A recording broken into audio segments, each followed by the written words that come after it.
சின்ன மருமகள் அடுத்த வர எபிசோடில் பார்த்திங்க அப்படின்னா இந்த மாதிரி தமிழ்ச்செல்விக்கு ஏதாவது பிரச்சனை கொடுக்கணும், தமிழ்ச்செல்வியை இந்த ஜெனி விஷயத்தில் மாட்டி விட்டு இந்த மாதிரி ராஜாங்கத்தை தமிழ்ச்செல்வியை வீட்டை விட்டு துரத்துற மாதிரி ஏதாவது பண்ணணும்னு சொல்லிட்டு ஈஸ்வரி வந்து பிளான் பண்ணுறாங்க. இதனால் பார்த்திங்க அப்படின்னா ராஜாங்கம் வந்து இந்த விஷயத்தில் யாரும் தலையிடாதீங்கன்னு சொன்னதுனால தமிழ்ச்செல்வி ஜெனிக்கிட்ட வந்து தெளிவாக இந்த மாதிரி அவங்க அப்பா வந்து மாமாவை மரியாதை எல்லாமே பேசுகிறாரு, அதனால் இந்த விஷயத்தில் என்னால் ஒன்றும் பண்ண முடியாது ஜெனி அப்படின்னு சொல்லிட்டு ஃபோனை வச்சிடுறாங்க. அதுக்கப்புறம் வச்சுட்டு தமிழ்ச்செல்வி குளிக்க போகிறாங்க.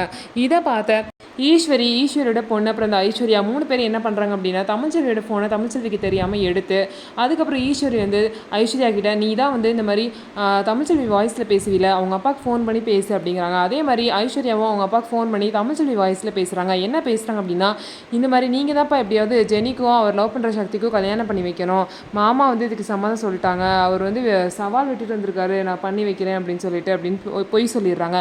இதை கேட்ட தமிழ்ச்செல்வி எப்போ நீ கவலையை விடுமா, நான் எப்படியாவது பார்த்துக்கிறேன், நான் பண்ணி வச்சுறேன் அப்படின்னு சொல்லிட்டு அவரும் சொல்கிறாரு.